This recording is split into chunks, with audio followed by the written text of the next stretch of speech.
Well, I was just looking at the eye as this metaphor of using as a tool to measure, and we're measuring, and then at the same time, as people who want to progress in consciousness of reflecting more perfect attributes of God, therefore the eye could also be used when we're self-conscious of ourselves. We use our eye to improve ourselves, and therefore it's a measurement in that. Is that? I think it means meditating on the fact that you don't have patience and God does, and by reflecting on God's patience, on the fact that He has it in absolute terms and you have it only as a reflection. I think that is the only, it's cleaning the mirror of other than God. In other words, cleaning the mirror in order to make space for those attributes to shine through more fully, to increase, yeah. But you're not increasing. It's God's reflection in you that's increasing. You mentioned shall I say, the positive or the perfection, attributes of perfection. Does Sayyid Nursi talk about the imperfect attributes, like evil? What does he have to say about that? There are no imperfect attributes of God. So, no, I'm talking about of the self, the I. Oh, right, okay. Yeah, the imperfect. Does he speak about the imperfect attributes of man? Only in the sense that they are the absence of perfection, basically. So impatience is just lack of patience. It doesn't actually have any concrete existence as such. It's a lack. It's a privation. I want to tell you something very strange as a linguist. Saying God's image, I think it is not good, because it is a problem of possessive pronoun. It exists in many Neo-Latin languages and in Arabic as well. خلق الله الإنسان على شاكلته. It means on his image, the image of Adam. Because some people said we came from amoeba, some we came from a monkey. So I think saying God's image is not good for our faith. To his image is the image of Adam. Because Allah subhanahu wa ta'ala said, لَيْسَ كَمِثْلِهِ شَيْءٍ. No, anything is similar to him, subhanahu wa ta'ala. And this is all. To avoid God's image, if you accept. No, it's your turn still.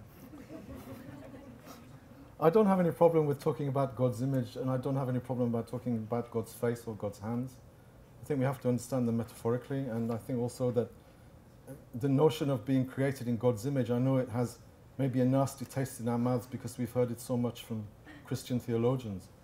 But also you'll find that lots of Muslim philosophers, Sufis, theosophers talk about human beings having been created in the image of God, in other words, as God's reflection or shadow. I don't find it problematic, really. And I'm not saying that, the interpretation that you've given us from the linguistic perspective isn't right, but I don't think that they're mutually exclusive. I think that there's room for both interpretations. Dr. Turner, it seems to me the writings of Sayyid Nursi seem to use a Quranic style of talking, such as parables, metaphors, analogy, and premises from the Quran to explain an understanding.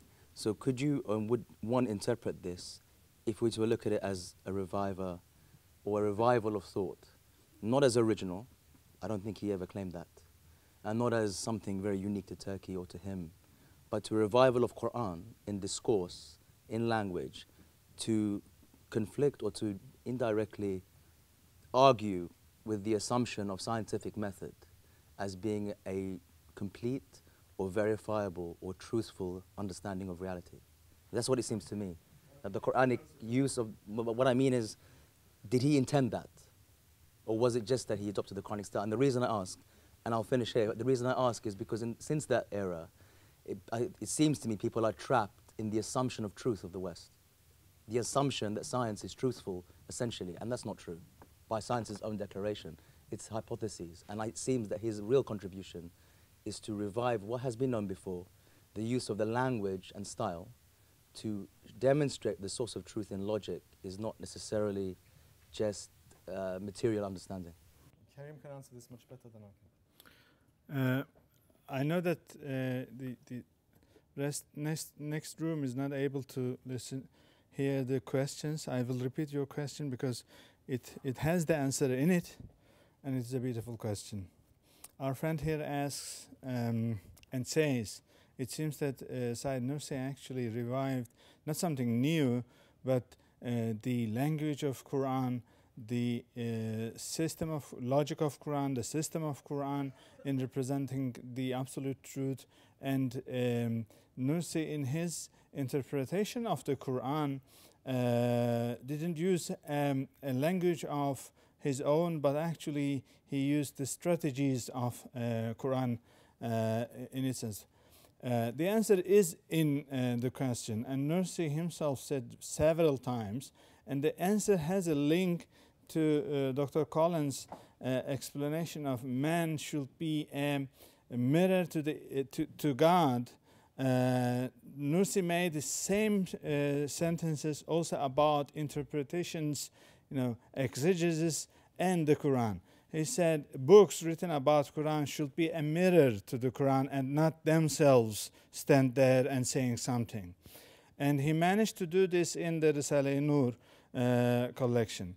In fact, a very introductory book about how to write an exegesis on the Quran was written by Said Nursi and published back in 1913, called Muhakamat. And the Muhakamat is a kind of introduction to, or I may say, a kind of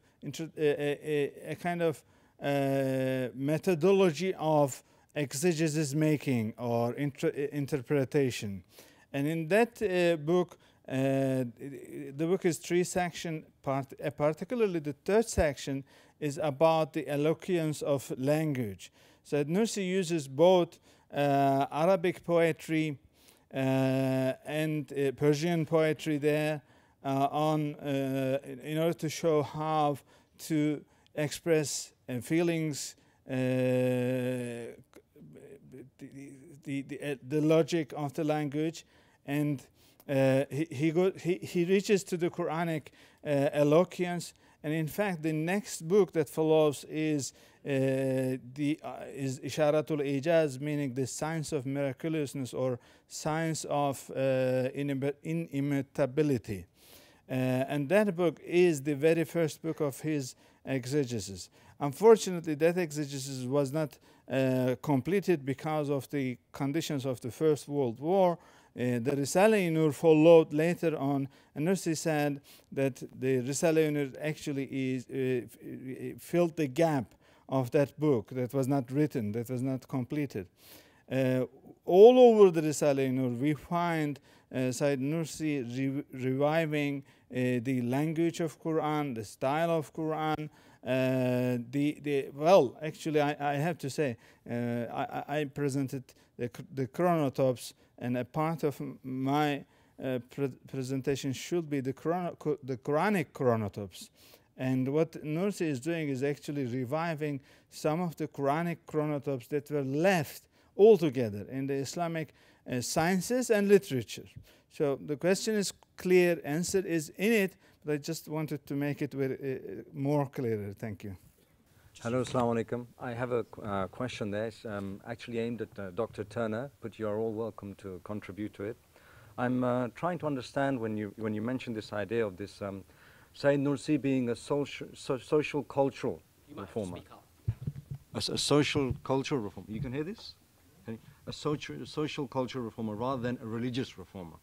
Now, the issue I'm having is that when we approach these workers from a poetic tradition, we get caught up in the language and the beauty and the metaphor, like you spoke about earlier, the concept of dying before you die and the fana or someone, which isn't unique to Sayyid Nursi himself. It comes from a long line of tradition and thought and so on. So what I'm saying is, when you say that there's spirituality, there are many definitions of it. Are we not falling into a bit of a pitfall? Because now we're opening the discourse and saying anybody can talk about spirituality. Whereas when you actually look at it, he was coming from a Qadariya silsila, actually. So he was from a tradition. So it's very difficult for me to understand how it was just a social, cultural response rather than a religious response. Sorry, either I didn't make myself clear enough, or there might have been a sort of communication breakdown. I was saying that most of the modern so-called Islamic movements have been about the reassertion of social cultural identity rather than the reassertion of faith. And what I was saying was that Nursi was about the reassertion of faith. It wasn't a power discourse, it wasn't a social cultural discourse as such. So I think maybe we just got our lines crossed there. There's a question for Dr. Karim, and in line with the previous point you're mentioning, Dr. Turner mentioned the interesting point that a lot of the current movements are using Islam as a social cultural movement, as a social identity, rather than a revival of religion itself. Do you think what is happening in Turkey right now, or some of the other associated countries, as a journalist, this has to do with the revival of Islam as a social movement, especially since what happened in the Balkans in '99, rather than actual revival of Islam as a religious movement, actual as an increase in the religiosity of the people? There's a hot question in Turkey right now, and I will repeat it once again for the sake of our friends in the next room. Our friend asks, basing his question on Dr. Turner's presentation, whether the surge of religiosity we are observing in Muslim countries, Balkans, Arab countries, and Turkey particularly, is a surge of religiosity as faith. I'm putting your question in my words, in Dr. Colin Turner's words, or it is a surge of religiosity as a social identity-based movements, or political Islam, let me say. And the question is asked from the point of view of a journalist. The discussion actually is a hot discussion in Turkey. It started about 6 months ago when a prime Islamist known all around the world, Dr. Ali Bulac, writing in Zaman newspaper, where I do also write, claimed that with the rise of AK Party in Turkey, Justice and Development Party in Turkey, to power, Islamism has reached to a new stage. He didn't want to say Islamism is dead, but he wanted to say Islam is the new definition of Islamism covers all Muslims all around the world, because Islam is in itself political. So nobody can escape being being Islamist if you are a Muslim.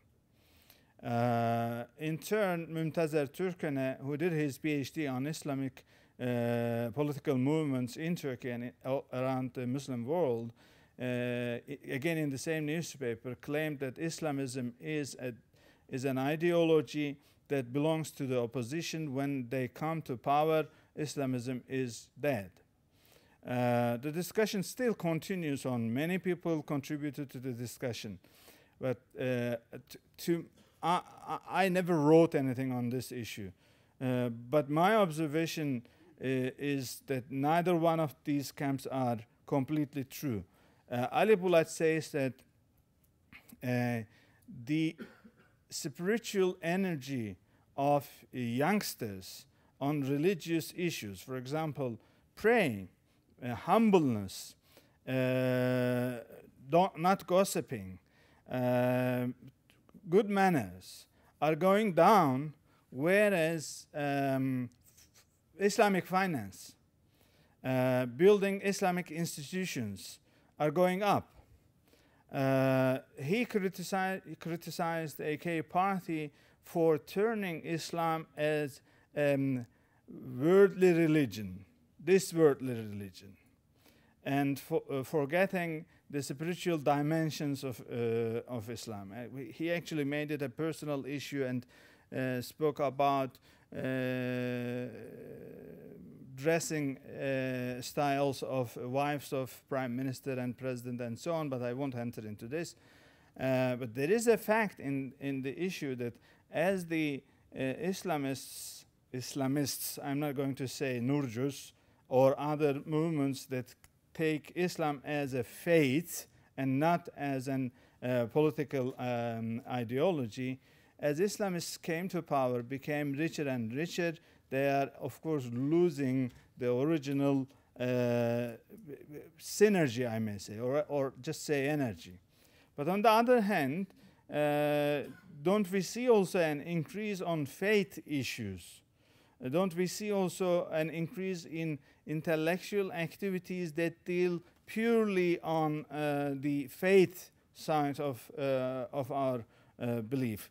I have to say that there is also a surge on that side, but it is not visible, and it should not be visible, because it in itself says, you know, be humble. But the visibility of political Islam is overshadowing the visibility of faith Islam, or as Turner would like to say, Islam with a capital I on it. So Islam with a small I as a political Islam, as a social and political reality, is becoming more visible in Turkey, in Balkan countries. But Islam as faith is no longer that much visible or pronounced. But in both sides, I see a surge. I'm finding it hard to phrase this, put the wording right. So I'll put the questions in double form so it can come across. Going back to the eye, if the eye is a tool of measurement, I want to understand what part of the self becomes the selfish. Is the eye itself becomes a selfish part of the eye, or is there a dual part to it? Or is the eye itself becomes a corrupt tool by process of existence, and when the baby sees the hands, he sees the separation of his ownership, whereas before he wasn't like that. So, or later we don't see that, we don't see the separation. How to see the distinction between the I and the selfish, dangerous self? Is that the nafs, and is the I the opposite of the nafs, which is what he's trying to say? Is the measurement tool as the opposite distinction to nafs? Thank you. Correct me. I think the eye, because it doesn't have an existence, then it can't become corrupted, but I think the nafs can. I think you mentioned nafs al-ammara, can become sort of solidified, or it can move, it can become purified, it can sort of go up and go down. So nafs al-ammara become nafs al-lawama, and so on in the different stages of nafs. So Nursi doesn't actually make any sort of real clear distinction between the different components of the nafs, or the different components of the self, because we have nafs, we have ruh, we have conscience, we have psyche, we have mind, we have hissiyat, we have feelings, emotions, different faculties. He doesn't actually make any sort of closely delineated distinction between them. But the eye is there only as a tool of measurement, so I don't think, as he was saying, it doesn't have actually any concrete existence. I think it's because we're using the eye, something in us is using the eye incorrectly.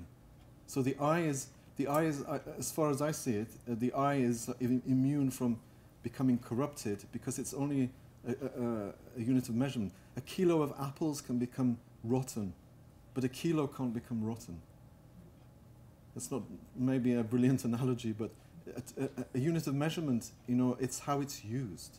From what I can read, from what I've heard, it seems that the only way the eye becomes a good eye as a measurement, as a kilo, is only when you can ascribe everything that you own as an attribute to God. Is this the only way that you can purify yourself from being the selfish ownership rather than everything of what I have is God's? Yes, but I think what we're confusing here, what we're mistaking here is we're saying that the eye can become a bad eye. I don't think it can. I think it can be misused. And again, there's another component of ourselves which will misuse the eye. The eye is only there as a tool. It's like a measuring stick. A measuring stick can't be bad, but it can be used to measure maybe the wrong things. Maybe Karim can elaborate. I will try to add something on this, because only very recently I wrote an article on the Lataifa Ashara in Sayyid Nursi's writings, the subtleties, I may say, or subtle faculties of human beings. First of all, I have to repeat, unfortunately, Dr. Turner's observation that Nursian psychology is not yet studied. So we are all traveling around there. It's a huge ocean, and we are taking droplets out of it. We have still not a clear vision of a dictionary even. Dr. Ömer Kuru here studied nafs, and we still disagree about whether ana is nafs, or we should translate it as ego or soul or self. One of the mistakes is to start with a Eurocentric understanding of human psychology and try to adapt it to Said Nursi, his own dictionary. The I, ana, in its Arabic, Said Nursi uses the term ana. The fact that Said Nursi uses ana or gives to ana I may say a non-real existence for some time is a kind of educational tool. And Said Nursi's understanding of ana as a measurement tool is not like a kilo, it is rather like a meter. And he starts from a center and says the nafs looks at ana and perceives ana as its self and says, okay, from this point, meaning the center, because nafs is self-centric, and says from this point up until this point is me. I can control this point. But from there on, it's of God. So it is a kind of concentric circles. Through the person's self-education, his understanding of the might of God grows and grows. Think of it as a cartoon, okay? Say a small circle, this is me, Anna, and a larger circle. But as you think and educate yourself, you realize that your circle stays as that small circle, but the circle of God is even greater and greater and greater, and at the end, you don't see your own circle. That is the position that is given to Anna. You know, by time you will realize that actually that small circle is a part of that larger circle, and it was given to you for only a temporary period of making comparisons and understanding that you are weak. You need a larger authority. You cannot reach everything. You cannot do everything you want. And from this point to this point, I can do something initially, you say. But throughout your spiritual journey, if I may say, you realize that what you thought you were doing was also God's acts. And then you realize that that small circle didn't exist. It was just a temporary imagination in your mind. This is basically how I understand that text, but I may say that there is need for psychologians to go into Nursi's text and enlighten us on this issue. It's about the relevancy of Nursi to our age, to the Muslim world. I want to ask, he came at a time of the height of Islamic decline, with the dismemberment in 1924 of the Ottoman Caliphate. Now, this was a time when the global powers moved from the League of Nations to the United Nations. And alhamdulillah, he lived in that period. So my question is this: is he relevant to today? In this sense, Islamic spirituality, which you're focusing on, is also linked to adl. You know, what we all hear for, or the Islamic message is about justice. Now, you also diverted from the issue of jihad. The West has two key strengths vis-a-vis the Muslim world. One is military might, according to other Muslim thinkers, military might and economy. What did, this is the question, what did Nursi have to say about Islamic spirituality, the Quranic message, vis-a-vis a new economy, which is just, which is not riba-based, and which has a moral vision, a moral political economy. I think this is critical if we are going to, if we as modern Muslims, currently globally, in terms of moving forward and also looking to him. I'd like to see what the panel have got to say about his works in this area. Has he got anything to say about it? Thank you. Because we're in a crisis just now. Globally, things are melting down.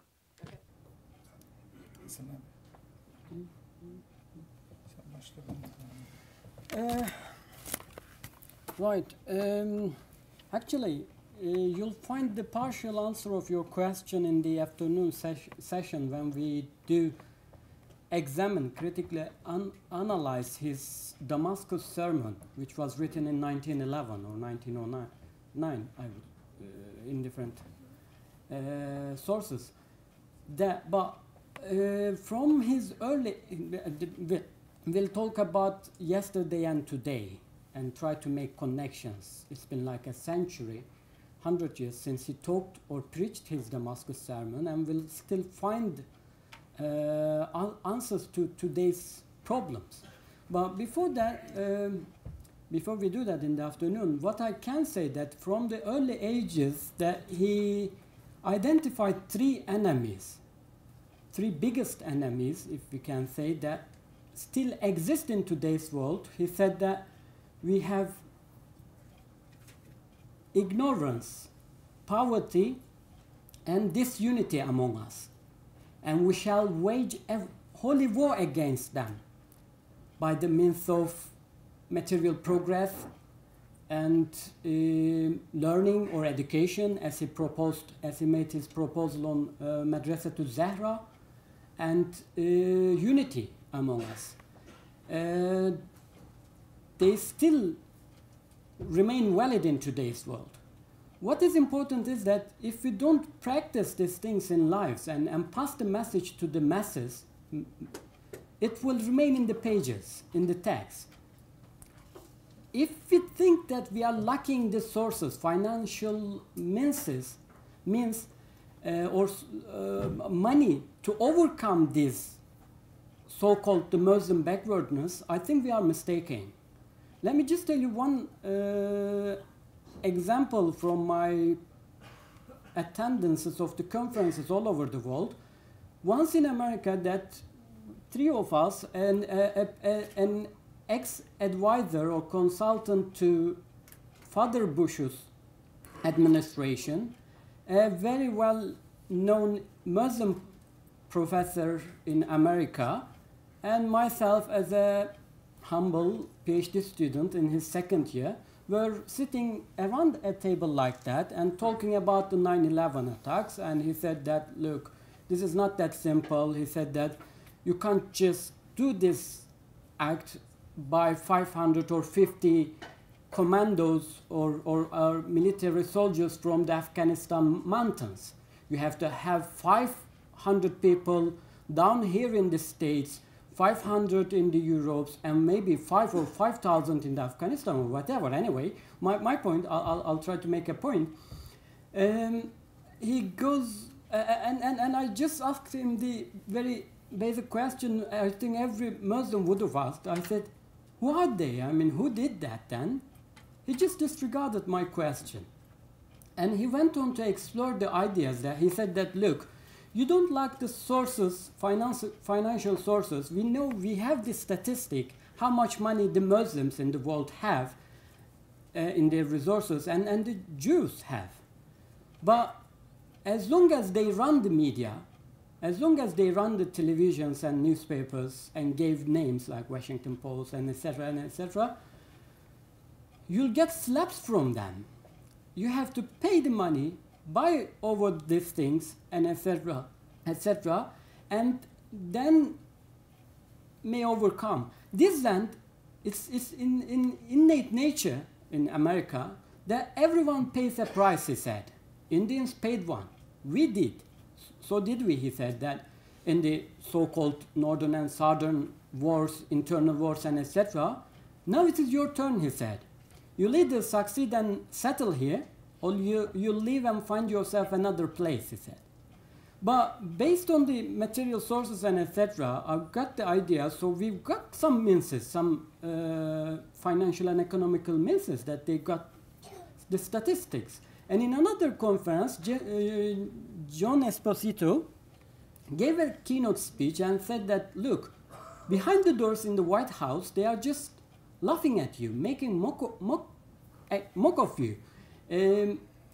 When there is a dispute in Palestine or something, a battle between the Palestinians and Israel, that you run funding parties for a month or so, and you raise like $300,000. We have the statistics. Well, and a Jewish company, one Jew would pay that from his own pocket, double that, or maybe 3 million at one time, he said. And we have the means, but we don't have the human labor. What Colin was talking about, we lack, I think, the human labor or human power behind the Islamic understanding, the conscious. He said the conscious mirror of the cosmic book. In other words, or an ant, the Quran. We know that Quran was first revealed to the cosmic book or the universe and then brought down to us or revealed to us. Since we explore this, and we can't act or cheat Allah, if we are acting on behalf of Islam, we have to be true and honest. And first, we have to work on ourselves individually, enlighten ourselves, as Colin gave great details in that respect, and then work on the other issues to overcome the so-called material or civilizational backwardness or whatever. Well, first, the human individual awareness is important, and I think that is what Risale is saying. But we need to pass the message to the masses or community. No answer given to such a question should belittle the importance and priority of faith inside Nursi's writings and life course. Said Nursi dealt mainly with improving, strengthening faith and building barracks, if I may say, around the Quran in this age, because it was at the center of attacks to Islam. So I will say something about this issue, that Said Nursi didn't leave financial issues or political might or military might issue, but these are only at the level of symbolic significance as compared to the faith issue. Said Nursi believed in distribution of duties as in Islamic da'wah, and he himself regarded his main duty as strengthening the castle of faith. And he just gave signs to the next generation, or maybe the two next generations, that will deal with other issues. And in those other issues, finance, economy was dealt with. And as Hassan said, in the afternoon we will be dealing Damascus sermon. In the original Damascus sermon, Said Nursi dealt only with riba issue, but in 1951 he opened that issue a little bit more, because the world had changed and he realized the importance of financial might for the, in fact, for the spread of the message of Islam. We have the passage that Hassan already mentioned, but the significance of that passage, he says we have 3 sicknesses and we will solve those or cure those sicknesses. The sickness of poverty will be solved by economic might and material gains, he said, but he didn't ever say how. He didn't speak about how to establish interest-free financial institutions and so on. He knew that was not his area, and he knew that was not his age's issue. But he just mentioned it while passing by. The importance of that passage, on the other hand, is great when we take into consideration that at his time, poverty was venerated among the spiritual groups, particularly in Qadiri and Naqshband, among Qadiri and Naqshbandi tariqa, the ways. Poverty was venerated. Only, you know, the rich man would go to heaven very hard. The heaven would be full of poor people. So Sayyid Nursi came and he made a revolutionary change in this sense. He said, become rich. And only through richness, welfare, we can spread the message of Islam, because people are looking at us, our miserable situation, and saying, is this Islam? Okay, you may have a good prophet, you may have a good book, but this is not what that book says. This is not what that prophet should have explained. You know, I don't have anything to do with this religion. So he said, financial or economic strength, might is in this age a way of spreading the message of Islam. This was revolutionary at that time. It is no longer revolutionary, because all of us, including me actually, are trying to be rich. And we never say, you know, we don't pray, oh God, take everything we have and make us poor so that we can enter into the heaven easily. So at this age, this message is not unique, but at his time, it was a very unique message, revolutionary in fact, because everybody was speaking about being poor. The second issue about military might, once again, Nursi himself did nothing about the military might. He was not in politics, he was not ruling over the country, but we have a simple sign. Whenever the war jets of the Turkish army, in fact there were only 4 at that time, passed over the cities he lived, Sayyid Nursi would stand up and give a soldier's hail to the war jets. His students would ask him, you know, this military is staunchly secular. Why are you, you know, giving hail to them? And he would say, I don't know, but my soul is quite related to the soul of the army. I cannot detect whether this relation is because of the history, past of this army that gave millions of martyrs for the cause of Islam, or is it for the future? But my soul is quite related to the soul of the army, he used to say. We regard this as a message for the future generations, even not for this generation, but maybe the next generation. On another instance, we don't know whether this instance took place materially in this real world or in a spiritual world, but Sayyid Nursi met a Russian police in Tbilisi, in the city of Tbilisi, Georgia.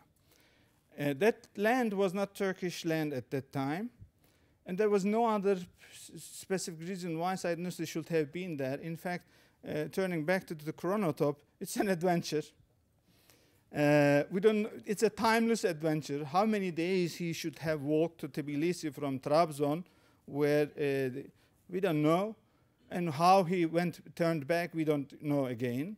But the Russian police saw him looking to the Tbilisi city of Tbilisi and the river passing through in the middle of the city, and he asked him, "What are you looking?" And Sayyid Nursi said, "I am making the plan of my madrasa." And he said, "Where are you from?" He said, "I am from Bitlis." This is a Turkish city. And the Russian police said, "But this is Tbilisi, not Bitlis." And he said, "Bitlis and Tbilisi are brothers." And he said, "But Ottoman Empire is collapsed already. What kind of a plan you are doing about our land? This is already a Russian land. And he said, do you think the life will continue like this? And I won't tell the whole story. You just Google it, you will find the whole story in internet. But he makes an interesting sign. He says, do you think the future will be all like this? I see revolutions in the future. One day, the children of Islam will go to their schools and they will turn back. And he mentions schools. India, he says, is a powerful child of Islam. He is going to go to school of politics and finance. He used the term mulkiye for this, meaning diplomacy and finance. One day, he is going to turn back with a certificate of ceremony. Egypt, he said, is a powerful son of Islam. He is in the school of British, school of military. He mentioned Turkmenistan, Turkestan, forgive me, Turkestan, being educated in the War of Academy of Russians. And they will one day all turn back, and I will build my madrasa here, he said. This is certainly a message that is not even for our age. It's a futuristic, maybe utopian, but in the end, he wanted this to be recorded in his autobiography. And this message says, not all the Muslim countries should be good in finance. There may be some countries that will be quite powerful in financial issues. Not all the Muslim countries should be powerful in military issues. We can find Turkestan and Egypt very strong militarily, and Turkey very strong in financial interactions, and so on. And India, which means Pakistan, India, Kashmir, and Bangladesh in this age, may be very strong both politically, diplomatically, and financially. So it is a kind of distribution of powers. But I won't go further and take meanings out of this text. I don't want to load extra meanings on it. But it seems that Sayyid Nursi said, my duty is to save Iman, faith. The next generations will find their own ways to deal with financial issues and so on. So it's no surprise that British Muslims are the most well-educated Muslims on financial issues, interest-free financial issues. Malaysia is doing extremely good. But I have to add that followers of Nursi's teachings didn't leave these areas empty. Several groups that follow Nursi's teachings established schools to deal with issue of ignorance. They established interest-free banks to deal with financial poverty issue. And they dealt with intercultural, interfaith dialogue and inter-country dialogue in order to deal with the issue of separation within the Muslims. So in that sense, we can say, even though Nursi left only small passages on these issues, his followers have crossed over the gap and they are dealing with these issues. I'm afraid my question isn't directly relevant to what we heard this afternoon, but I'm hoping it will. You'll respond nevertheless. When we look at the text, we see that Sayyid Nursi makes references throughout the text to hadith, to sunnah, and to verses, but we find that he doesn't directly quote or provide the evidence or the source of these hadiths or verses. And at a time when we're obsessed with providing evidence and authentication of sources, how can we overcome this dilemma and convince reluctant readers that this is actually an authentic piece of commentary on the Quran? Well, thank you very much for the question. It's our duty to fill in the gap. There are several reasons why Sayyid Nursi do not quote directly or give information of quotations. He actually, in the times in the old side time, he was more willing to refer to the original sources, particularly in cases of hadith or ayah, the verses from the Quran. Most of the Muslim intellectuals of the pre-19th century era wouldn't say this is a verse from the Quran, because everybody would know it's a verse from the Quran. There was no such question of authenticity. I was telling my friends yesterday I had been told of a case of misquotation of Bible 8 times in a link. Everybody quoted from another article without any need to look back to the Bible. It was a misquotation, wrong quotation. It wouldn't be possible in the time of Said Nursi, because the number of Huffaz, meaning the people who knew Quran by heart, were so many that that was not a necessity. But when it comes to referring to previous authors, Said Nursi was also not willing to do so. In certain occasions, Said Nursi used previous authors' ideas, like Taftazani, Saad al-Taftazani, Al-Razi.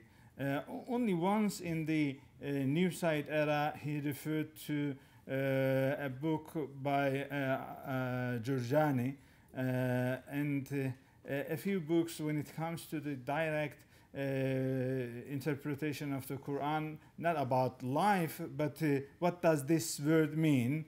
He referred to names, not to books.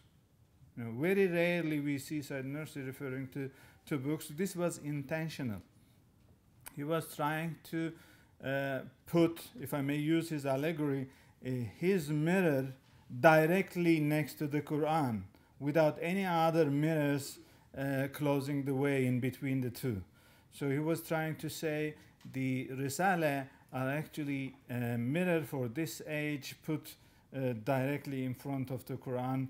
My main source is the Quran and nobody else. I may have learned from them how to reflect those realities, but the reality is still the reality of the Quran. So this was intentional. But when it comes to the students of Risale-I Nur, it is a duty upon the students of Risale-I Nur. Many things have been done already. You can find very good works online and printed. Actually, you can find some works here on the table who have closed that gap of references. And a particular book in Turkish was written about the holy sources of the Risale-I Nur. It's a huge study. I think it took 10 years to accomplish it by Abdul Qadir Badıllı.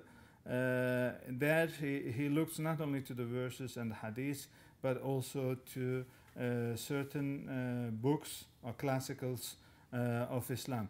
On occasions, Said Nursi quotes hadith bil mana. For those who know Arabic, you will understand me. He refers to traditions to the Prophet with their meaning, not with their wording. So his words are not overlapping directly with the words of the Prophet, but he says this is just a quotation in meaning. And those studies are also closing that gap, showing us the actual wording of that hadith, that Said Nursi is referring only to the words. As I said, the duty is on to us. We will need to do more on this. Firstly, thank you for your two sessions.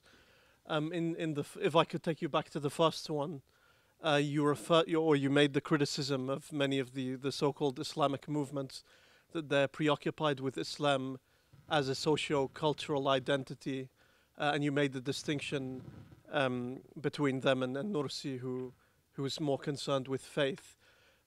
Given Nursi's Nursi's concern with geopolitics and the position of the global Muslim community on the world stage, would you perhaps qualify that somewhat, or? In the sense do you of, see what I mean?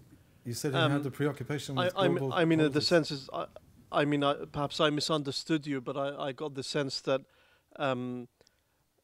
some sort of interest in geopolitics is almost a sign of inauthenticity, in the sense that the Muslim activists wouldn't accept your criticism of the movements as primarily concerned with socio-cultural identity, and they'd argue that, in fact, that concern is itself rooted in Islam as a faith, if you see what I mean. Yeah, I think maybe I'm sort of overgeneralizing a little bit.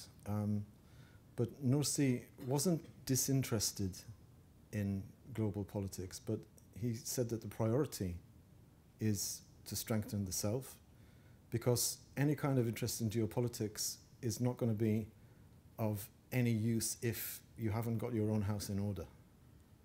And basically, that's what we need to do before we start thinking of, trying to put the world to right. It doesn't mean we should actually gloss over any problems that are going on. But often we can actually make things worse by approaching things from outside a position of belief. Does that make sense? And I think what he wanted to do was to make sure that we are secure really in our own identity as believers, first and foremost. And that gives us the criterion, the proper criterion by which we can actually approach geopolitics, if that, geopolitical issues or socio-economic issues, if that is what we have to do. You need to have a yardstick, you need to have a criterion, you need to have a proper worldview before you do that. And I don't think we do, actually. Well, thank you very much for a wonderful day. I knew something about Saad Nuri's work, but not as much as I've learned today. I have a book which I bought in Dubai. I'm kicking myself for not having read it, so I'm going to put that right. My impression is that Saad Nuri covers the same sort of period that other scholars from the mid-18th century to his death, one takes it. He is a response, one of the responses. There are other scholars like Iqbal, and you can think of other who were massively influential in terms of their philosophy, their ideology, and so on. Okay? If their aim was to really create the kind of society they have in mind that will serve the Ummah and the humanity in general, then you say they have really failed. And I think they have failed because the societies or the countries they belong to fail to develop institutions in all areas of life, in education, in science and technology, in economics, and so on. This is in the modern world, unless you are able to address that and come into terms with the countries, the world that you're living in, the chances of success are going to be very limited. And my second observation is that all these movements, they're very good at making a case and getting a support. And I've heard from ministers who have shared power with them, saying when they come into government, they haven't a clue what to do because they lack experience of running things, either at the institutional level or dealing with foreign countries or economy and so on and so on. If you agree with me, do you think these areas are being addressed? Because I see Turkey as a possible source of influence in this phase for other countries. Thank you. Can I just say something very quickly? Just a very quick observation. Sorry, I've lost you. Where are you? Sorry. Said Nursi stands out for me because he wasn't interested in the creation of an Islamic state. He was interested in the creation of an Islamic state of mind. So that's what makes him different, I think, from other thinkers of that period. I will also underline another major difference between Said Nursi and thinkers and interpreters of Quran of his time. Said Nursi didn't only write, he also lived among the people. Without his life, his books wouldn't be the magnum opus that we are speaking about. Without those books, his life would be lost in the middle of Anatolia. The scattering of books, theory, and action in his own life actually turned him into a giant. We have seen in the same era, again in Turkey, names like El-Malul Hamdi Yazır, who is a giant in Quranic interpretation. Nobody knows him abroad because his books are only in Turkish. He didn't educate even one single student. He didn't work to found a community that will actually spread his message. Ahmet Hamdi Yazır, who was a long time had Sheikhul Islam, if I may say, he was the head of the Directorate of Religious Affairs for a long time, and a giant genius. He left books, but he didn't leave us students. He didn't leave us a life that we can actually imitate. We can sympathize with, empathize with. Said Nursi was himself a book that was larger than the books he wrote. His life is not yet well studied. The book of life of Said Nursi is still there to be translated into words and letters. But that book is actually inspiring more than the book he himself wrote. That is a major difference. I may say Iqbal did a lot, and that is to mobilize people, and that is the reason why Iqbal is still such an influential person. But at the same time, there were people like Abdo, for example, a huge figure in interpretation, who influenced even Said Nursi. Said Nursi refers to him several times in his older books. But what came from that to today? Are people following his way in the same way Said Nursi managed to do so? Said Nursi was speaking to uneducated people. He were exiled into villages. His very first listeners were villagers. And in 20 years' time, from those villagers, he managed to extract, I will use the term, scientists, scholars of the new era. So this was a major difference between other figures. But I have to say, am I not inspired by other figures also? I am. But I am able to read what they have written. But the majority of the ummah, if you wish, is reading from face. And Said Nursi had that face to appeal to the majority of people. In the 18th century and the 19th century, there were various reforms in the Ottoman Empire, generally known as the Tanzimat reforms. I was wondering, did Nursi have an opinion on these reforms? Did he see them as within the framework of Islam or something alien? The Tanzimat reforms in the late Ottoman Empire. Yeah, of course he took parts. I mean, he once again he was taking the advantage of the Tanzimat reforms about the freedom of speech and consultation, and in a certain extent the democracy coming into the context in the late Ottoman times at the beginning of 20th century. So he made use of those new Tanzimat reforms, if we may say. He took parts in some of the institutions, political and non-political institutions, which was also an outcome of the Tanzimat reforms. So in the old Said period, I can say.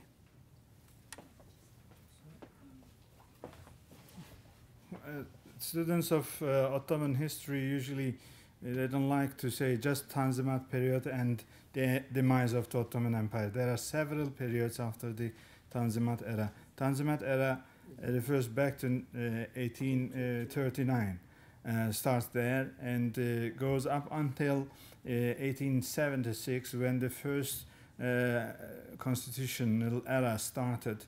And the reforms after that, and that is probably the year Said Nursi was born, or maybe he was born 3 years earlier. So Said Nursi's lifespan started almost almost half a century after the very first Tanzimat reforms. He was rather within the political atmosphere of the first and second constitutional era. And within those two eras, there were 30 years of Sultan Abdul Hamid iron fist rule, if I may say so. I don't want to use the term. Most of the Turkish historians use despotism. Sultan Abdul Hamid was a strong sultan, and he needed probably to behave as such. Nursi had been critical of some of his activities, particularly on freedom of speech. He wanted to be free and free and free. In 1909, when the second Republican era was second constitutional monarchy was declared, Said Nursi spoke in Saloniki and again in Istanbul with a very famous sermon called Call to the Freedom, and he actually resembles freedom to a beautiful lady. There we see that Said Nursi wanted to use the atmosphere created by the constitutional monarchy atmosphere, but it didn't last long. 2 years later, the Ahrar Fırkası, this is the party of freedom, turned into despots.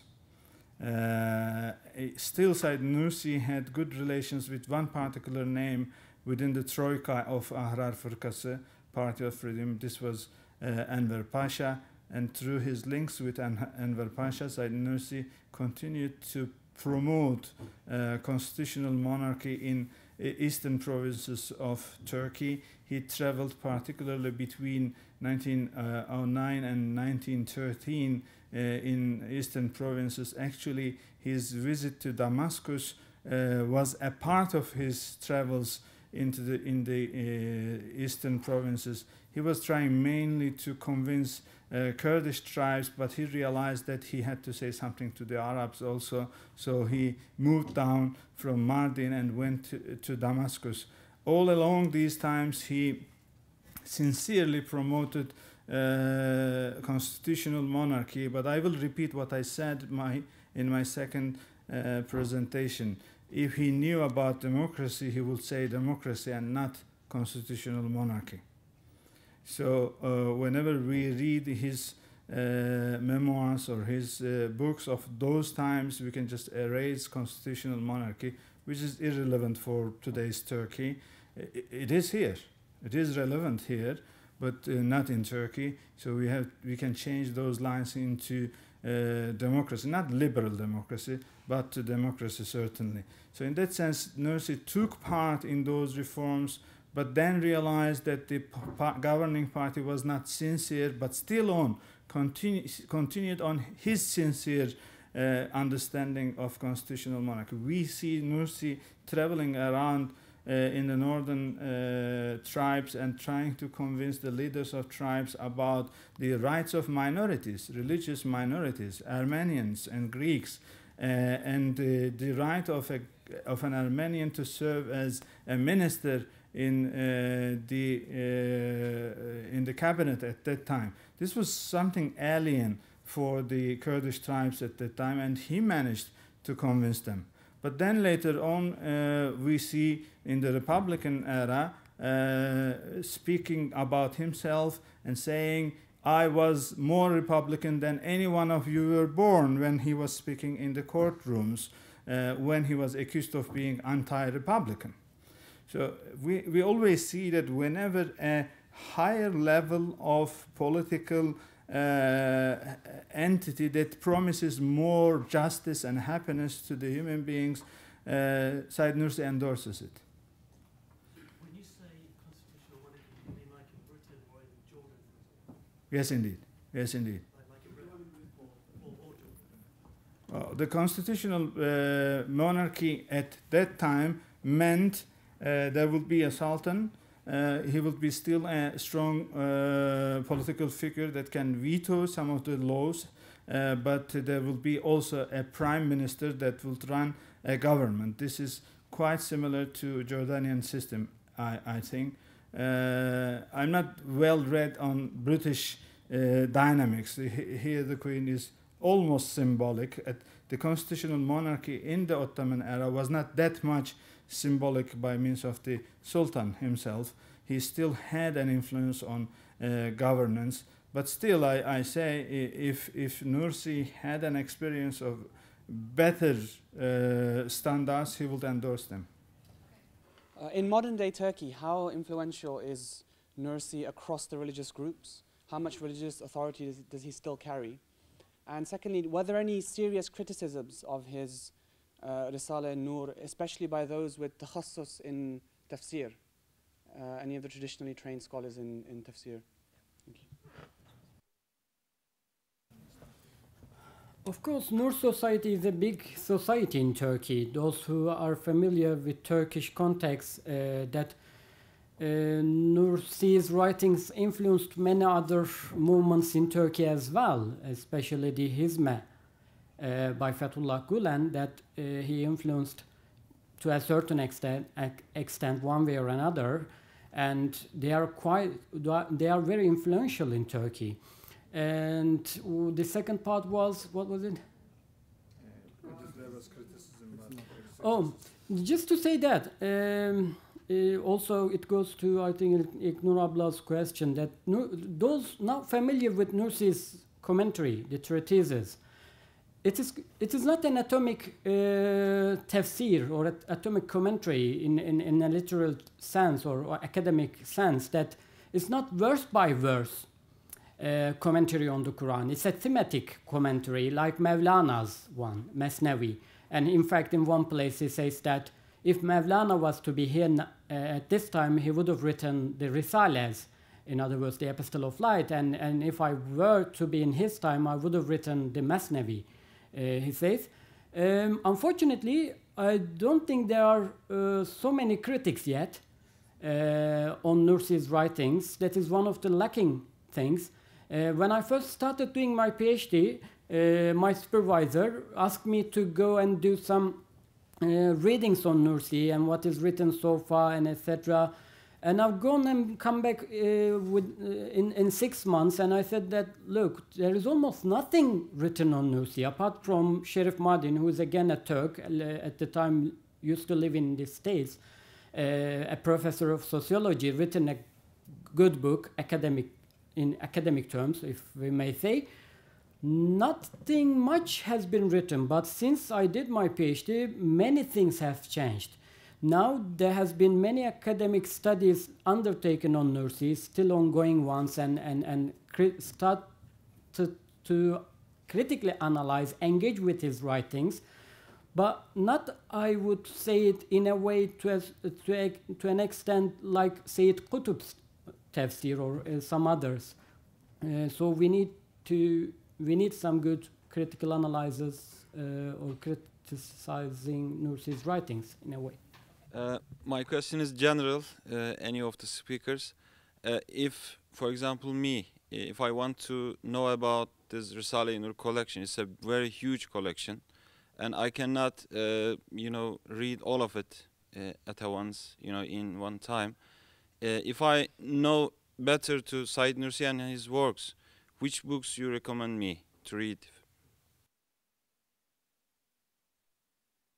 I would go with his answer to Sheikh Mohammed Jalali when in the age of 9 or 11 he said that just give me the keys to open the doors and etc. Of course, we all are unique in a sense that we are different.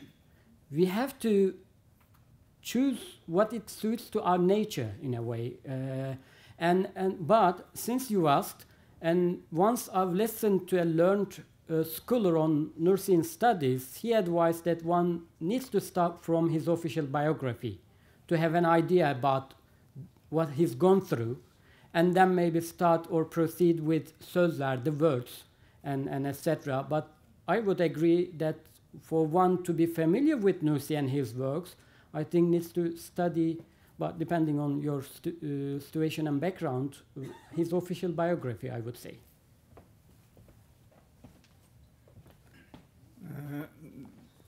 Either Hassan neither Hassan nor Dr. Colin will give this answer, because they are working on a reader on Risale-I.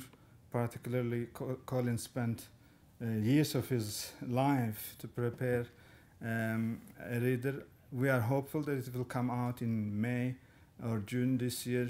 That will be a good start also. Bismillah. I would like to know simply if all works about Sheikh Said Nursi rahmatullah alayh are known. I know that there is only in Egypt, in Cairo, in Ain Shams University, PhD doctorate about Sheikh Said Nursi in the 80s or in the 1980, if it is known or not, a study of doctorate study. There is a gentleman named Hakan. He's got, I think, most of the sources available to anybody interested in undertaking Nursi'S studies. He's still not well known. And one of my responses to my supervisor at the time being, when I was doing my general readings on Nursi, when I undertook Nursi'S studies academically, I said either the Orientalist did not care about Nursi or any Turkish scholar. When you look at them, there are hundreds of academic or non-academic writings on Sayyid Qutb, Afghani, Abduh, Iqbal, and etc. Or many of the sheikhs that we've never heard of from North Africa or Far East Asia and etc. But no one has undertaken Nursi'S studies. So it is not well known. But for the last 10 or 15 years, by the studies of some particular institutions, now it's been it's known better compared to before. But there's still a long way to go. And Nursi, just to say that, was a gradualist. Was it in Damascus sermon when he was preaching, somebody stood up and said, "Look, who are you talking? What are you talking? What are these concepts? We don't understand you," something like that. And he responded, "Just be silent and sit down. I'm not talking to you. I'm talking to the future generations, which would come in different versions 50 years' time or 100 years' time." So there's still a way to go.